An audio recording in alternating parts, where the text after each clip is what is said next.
Hi everyone, it's Lisa here for Honeybee Stamps. Thanks for joining me for another card video. Today I'm sharing a clean and simple card with you featuring the Anchor the Soul stamp set and coordinating honey cuts. I'm going to get started by ink blending with Distress Oxides. I'm using the colors Black Soot, Chip Sapphire, Peacock Feathers, and Cracked Pistachio. Now, starting with the Black Soot ink, I'm going to ink up about a quarter of the bottom of this 110-pound cardstock. Now, I use the 110-pound needle when I'm ink blending with Distress Oxides, but you could use Bristol, 80-pound, whatever you are comfortable using. By all means, you'll get the same result. So I'm going to come in then with Chip Sapphire, Peacock Feathers, and then that Cracked Pistachio.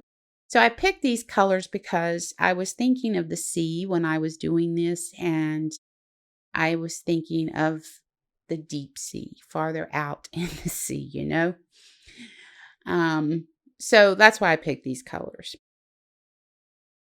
I'm going to go ahead and dry that with my heat gun, and then we're going to cut it in half to create two 4 1/4 by 5 1/2 inch panels.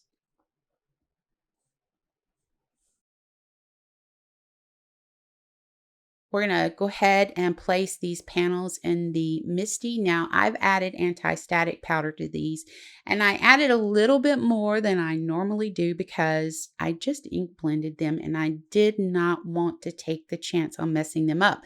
So that's why there's a little bit more powder than normal. I'm going to ink this stamp up with my VersaFine Clair Morning Mist ink. I'm using silver embossing powder, so the gray ink was great with this. I just go ahead, add that embossing powder, cover the image, remove the excess powder, and I do 2 panels at a time. I stamp 2 panels, I cover 2 panels with powder, and then I heat set them. That ink gives you a little bit of play time, so you don't have to feel so rushed with it. I'm going to just use my preheated heat gun to set that powder, and I just chase that melting powder with the heat until it's dimensional and shiny. I'm going to go ahead and run those through the die cut machine off screen, and now we're ready to start wrapping this up. So what I did was I took the sentiment from the stamp set, Hope anchors the soul. And I knew that I wanted to place the hope across the top of the anchor, and then the rest of the sentiment, I wanted it to be split on both sides of this anchor. So I just went ahead and took my scissors and cut that sentiment up so that I could place it exactly where I wanted it. Now, once I had it cut and I arranged it, I stamped it with my VersaFine Clair Nocturne ink.